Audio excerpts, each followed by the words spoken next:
Bonjour et bienvenue chez l'Airpress, la chaîne qui vous dit tout sur le train miniature.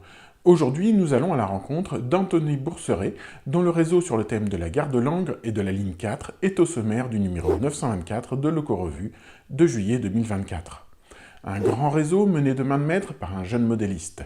Mais avant de rentrer dans le vif du sujet, je vous invite à vous abonner et à activer la petite cloche pour ne pas manquer nos prochaines vidéos. Si vous appréciez ce contenu, un petit pouce en l'air, ça fait toujours plaisir. Et si vous avez une question, une remarque, la zone de commentaires est là pour ça. N'oubliez pas également que tous les liens utiles en rapport avec le sujet du jour se trouvent dans la description.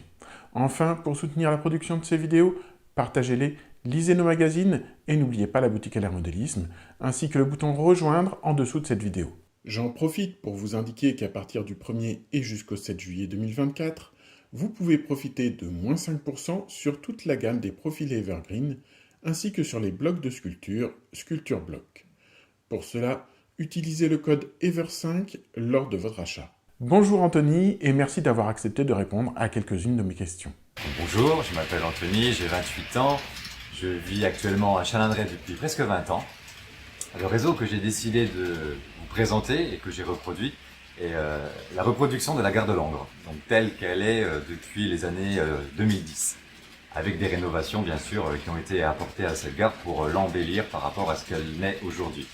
Alors pourquoi j'ai choisi la gare de Langres, sachant que Culmont-Chalindrey est un lieu très important pour le chemin de fer, qui se situe seulement à 10 km. Alors mon choix s'est porté sur Langres tout simplement parce qu'il s'agit de ma ville natale. Et Langres est également connue pour avoir l'un de ses premiers chemins de fer à crémaillère en France.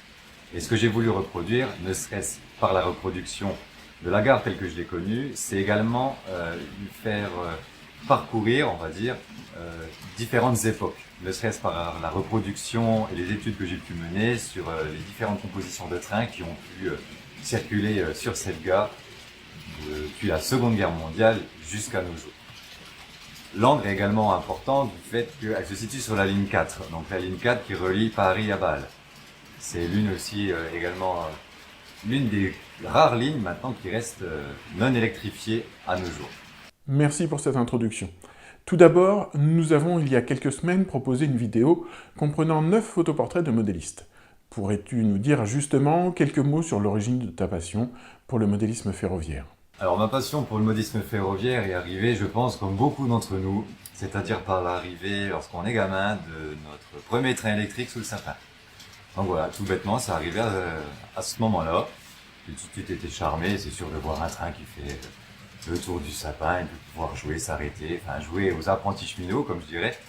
Et par la suite, on va dire que ça a commencé à prendre de plus en plus d'ampleur. À l'époque, j'habitais à Langres lorsque j'étais enfant, et mes parents m'emmenaient régulièrement à Chalindrey, donc voir les trains passer, parce que dans les années 2000, on va dire, il y avait encore pas mal de trafic sur cette ligne. Donc je venais régulièrement justement dans cette gare, mais également à Langres de temps en temps, les regarder passer. Et parfois, il m'arrivait avec mes parents de prendre le train, de faire des petits trajets tout simples, que ce soit entre Chaumont et Chalindrey, Neufchâteau, Chalindrey. Et voilà, la magie a commencé à opérer, et depuis 20 ans maintenant, je suis dedans, et mon envie des ventes maintenant est de construire et d'agrandir et d'améliorer, et de reproduire, on va dire, un maximum la réalité. Bien que le réseau que j'ai reproduit, la seule partie qui existe vraiment est la gare de Langres en elle-même. Le reste du réseau, le circuit, on va dire, est imaginaire. Donc, voilà, il n'y a rien qui reproduit fidèlement sur un site réel. Tu as des pratiques modélistiques autres que le ferroviaire. Est-ce que ce sont celles-ci qui t'ont amené au modélisme ferroviaire, ou les as-tu toujours, entre guillemets, pratiquées de manière parallèle? Penses-tu que ces dernières pratiques se nourrissent les unes les autres? Alors oui, du coup, la première discipline que j'ai, on va dire, dans laquelle j'ai baigné, c'est le ferroviaire, forcément. Lorsque j'ai eu mon premier train électrique lorsque j'étais gamin, j'ai envie de créer un décor derrière et de l'agrémenter, de le rendre le plus réel possible, on va dire. Tout est venu de là, en fait. Lorsque vous créez un décor, que ce soit, tiens, on va faire un village sur une boucle de retournement pour cacher la boucle, pour que ça soit le plus réel possible, créer un tunnel, un pont, un viaduc. Voilà, donc on va dire, lorsqu'on crée un décor, on est forcément obligé de toucher à d'autres disciplines que le ferroviaire, que ce soit dans le monument ou dans l'architecture, voilà, ou dans le naval, il suffit qu'on fasse un canal juste à côté d'un pont, forcément on va toucher au modélisme naval. Donc on va dire que c'est le ferroviaire en lui-même qui m'a emmené à être pluridisciplinaire. Voilà. Donc le but justement est de mettre à profit toutes ces disciplines, puisque chacune d'entre elles sont liées les unes aux autres.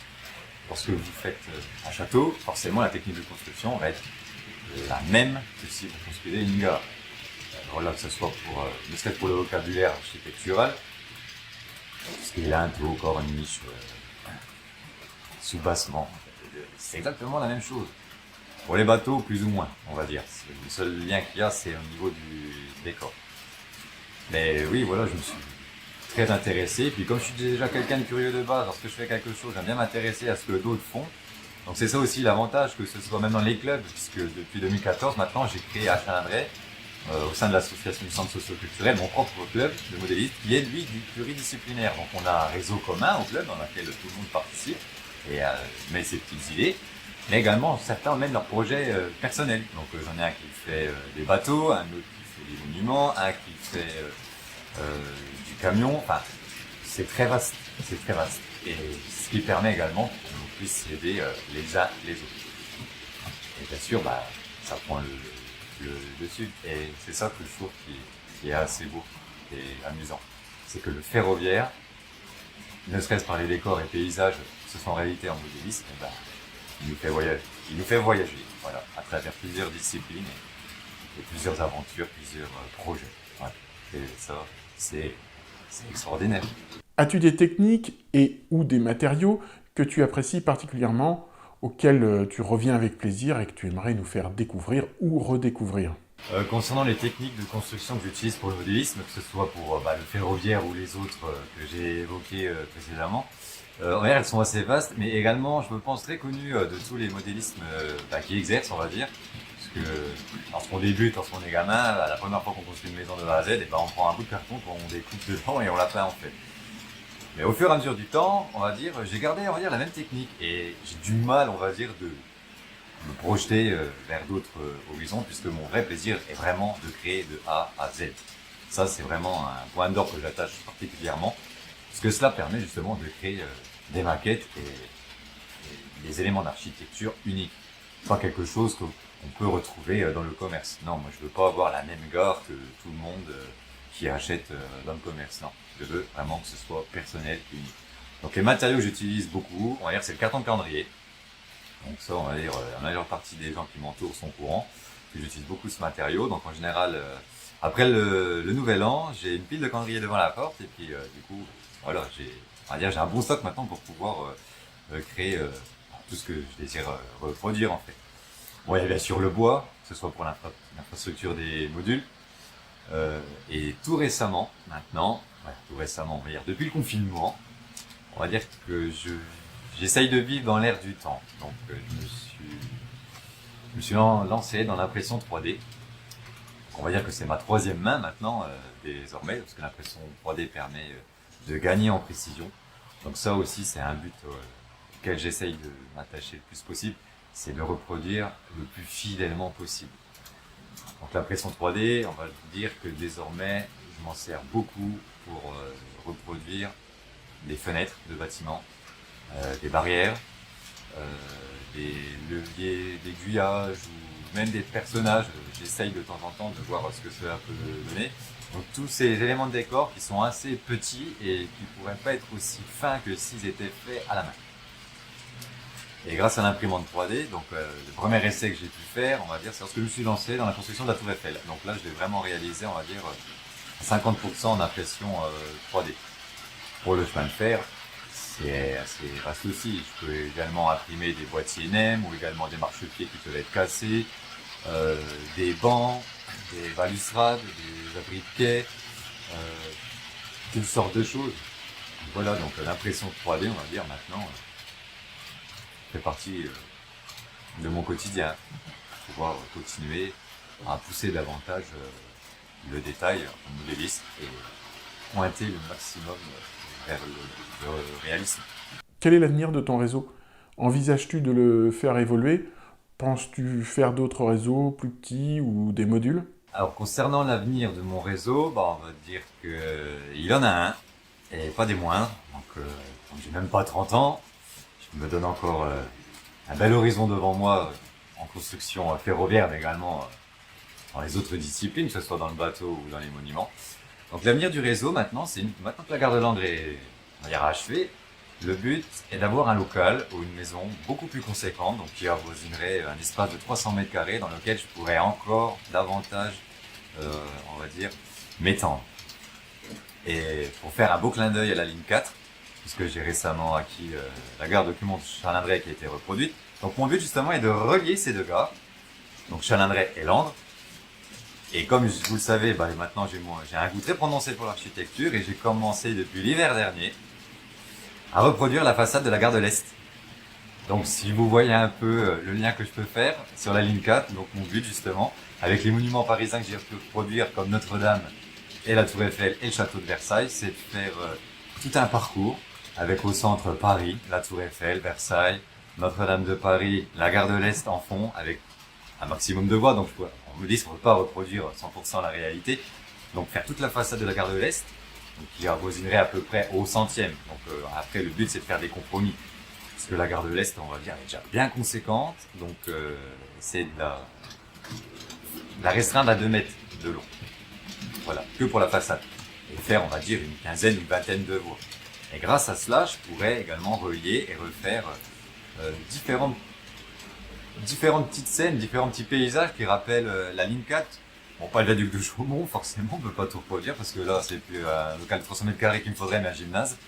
Donc voilà, le but, c'est vraiment de créer un petit parcours qui rappelle la ligne 4 de Paris jusqu'à Chalindrey. Et également sur Langres, donc ça, c'est peut-être un petit réseau que je pourrais recréer et peut-être transportable puisque bon, tout mon réseau ferroviaire est démontable. Ça demande beaucoup de boulot, forcément. Donc participer à des salons, c'est très compliqué. Et on va dire que j'en fais pas régulièrement. Donc je me limite à un dans l'année. Puis après, le but, c'est de se renouveler. Lorsque vous faites un salon, voilà, le but, c'est également de présenter des nouveautés à chaque salon. Donc oui, mon but, justement, c'est de l'étendre et de recréer en parallèle avec la gare de Langres la ligne qui reliait Andilly. Donc certains du coin peuvent peut-être connaître. C'est une ligne unique et à voie unique forcément, puisqu'elle longe le lac de Charmes, qui fait partie d'un des 4 réservoirs qui entourent Langres. Et cette ligne est particulière puisque grâce à de récentes recherches historiques que j'ai pu faire, il y a eu un passage sombre sur cette ligne puisque sur ce parcours, lorsque la gare de Chalindrey et le viaduc qui est sur la ligne 4, donc vers le Saut-de-Mouton, on va dire, pour ceux qui connaissent, a été bombardé par les Anglais en juillet 44 et pendant la Seconde Guerre mondiale, si vous voulez, un train de déportés est passé donc de Toulouse pour rejoindre la ville de Dachau en Allemagne. Et ce train a été détourné, donc il n'a pas pu rejoindre son parcours initial jusqu'à Metz. Il est obligé de passer par Langres et prendre la ligne de Andilly, donc qui a longé le lac de Charmes. Donc c'est aussi un clin d'œil en hommage, toujours en parallèle avec l'histoire. Donc voilà, mon but c'est vraiment de créer ce petit parcours de petites lignes, puisqu'à Langres et Chalindrey, il y a beaucoup de petites lignes qui sont malheureusement fermée aujourd'hui, que ce soit cette ligne de Andilly ou la ligne qui allait jusqu'à Grès, l'autre ligne qui allait de Langres-Bonnel à Poisson-Bonneuvre. Même la crémaillère maintenant ne fonctionne plus. Donc mon but, voilà, c'est de rendre des petits clins d'œil comme ça à l'histoire, une époque passée, tout en la mêlant au réel. Donc mon but, bien sûr, voilà, c'est de m'étendre et de pouvoir faire revivre ces époques lointaines. Donc peut-être qu'à l'avenir, vous entendrez parler de moi lorsque j'aurai un espace plus grand dans lequel un petit jeune, bon, je serai peut-être beaucoup moins jeune à ce moment-là, mais voilà, à recréer différents éléments de la ligne 4. Voilà. Et en étant très attaché à mon patrimoine haut-marnais, qu'il soit ferroviaire, mais également en architecture. Un grand merci Anthony pour cet enthousiasme, ce plaisir de pratiquer qui fait plaisir à voir et qui est, je crois, communicatif. Eh bien, je vous remercie pour ce petit clin d'œil que vous m'avez fait, puis également de m'avoir suivi tout au long de cette vidéo. J'espère que le développer et la présentation du réseau vous a plu. Et je tiens à remercier également tous ceux qui on va dire, avec qui j'ai pu collaborer pour recréer différentes pièces de mon réseau, que ce soit par le matériel roulant, donc tous les vendeurs et les marchands que j'ai pu contacter pour me procurer différents trains, on va dire, différentes compositions dans lesquelles j'ai passé beaucoup de temps à reproduire, ne serait-ce les compositions de trains de la ligne 4. Et voilà, donc j'espère que cela vous a plu et je vous dis peut-être à très bientôt lors de salons, peut-être qu'on se croisera, peut-être que certains me reconnaîtront et voudront peut-être discuter. Et j'espère que vous avez encore appris davantage sur le modélisme et que pour ceux qui hésitent à se lancer, franchement n'hésitez pas, lancez-vous, lancez-vous. C'est une belle passion qui vous fait voyager sur place en plus. Donc voilà. Donc je vous remercie à vous de m'avoir écouté et je vous souhaite une bonne continuation dans le modélisme. Au revoir et à bientôt. Nous voilà donc arrivés au terme de cette vidéo. Il me reste à vous souhaiter à tous un très bon modélisme et à vous dire à très bientôt.